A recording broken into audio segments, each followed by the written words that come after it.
We have new details for you now on the investigation into that deadly New Year's Day truck ramming attack in New Orleans. Authorities now say 42-year-old Army veteran Shamsuddin Jabbar likely acted alone in the attack.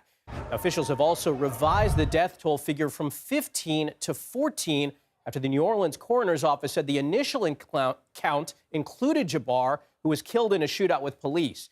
Now, late yesterday, the famed Bourbon Street reopened to the public, but of course, with a much greater security presence. For more on this, I'm joined by CBS News national reporter Katie Weiss, who was there on the scene in the initial hours. Katie, what more are we learning about this attack? Well, good morning, Michael. As you mentioned, Bourbon Street is back open. You see behind me, bars are getting new deliveries of more drinks for people to enjoy.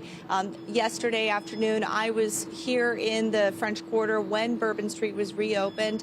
The streets were sparkling clean. It was some of the cleanest conditions of Bourbon Street that I've seen in a long time. Almost as if, Bourbon Street is anew this morning. And we also saw street sweepers coming in as well just recently within the last hour to make things nice for people. But you asked about the investigation.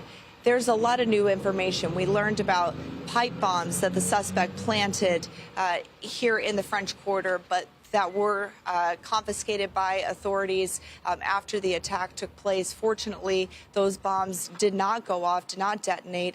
We also learned a little bit more about the suspect himself and how he even posted 2 videos on his social media before carrying out the attack, proclaiming his interest and his membership to ISIS. So certainly some very interesting new developments, but the FBI is still working to piece together exactly what motives are there and why this person could have gotten so radicalized to carry out this horrific attack. Michael? And Katie, yesterday, the Sugar Bowl postponed. It was held yesterday. Tens of thousands of football fans there. I have to imagine security was heightened.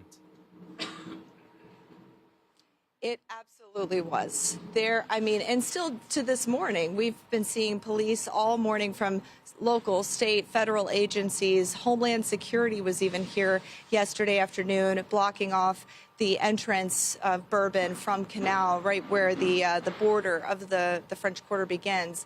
I also saw helicopter patrols flying over the Superdome during the Sugar Bowl yesterday afternoon. So on the air and on the ground, there were beefed up patrols. Also, those bollards that you may have heard some of these officials talk about that were not working at the time of the attack, we have now seen since some of the bollards up and functioning to keep and make sure that vehicles cannot get through if anyone else would like to try to take a stab.